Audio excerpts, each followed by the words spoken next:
Okay guys, so this is my traditional kingpin setup little kit.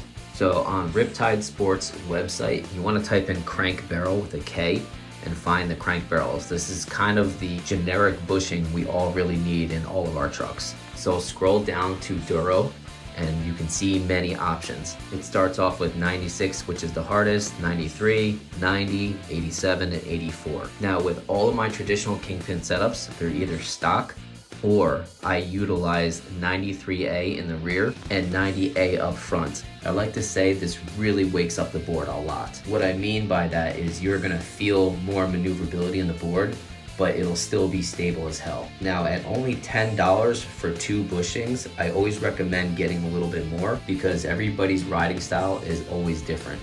For instance, I had one other traditional kingpin setups and one of them were really, really stiff. So one time I utilized 87As in the traditional kingpin trucks and it was absolutely perfect. But normally I wouldn't recommend that. But since they're only 10 bucks and you get 2 of them, it's definitely worth the try. Like I always say, the more options, the better. Since it's so cheap and it's so easy to make such a drastic change in the way your board behaves underneath your feet, it's well worth the purchase. Also having more bushing setups, and if you have multiple boards, they all behave different as well. So if you get 3 different sets of durometer bushings and you don't like them in one particular board, it might be great in one other board that you have sitting around.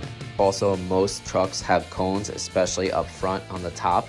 You don't need to change those. Just changing one of the big barrels that are sitting inside that truck is enough to actually get giant results out of it. So you can just leave that cone in their stock. So to conclude, my recommendation for a traditional kingpin setup, I suggest utilizing 93A wine red in the rear and 90A green up front, and it'll cost you a whopping 20 bucks. You spent a lot of money on your board. Dial it in the way you want to and have a lot of fun.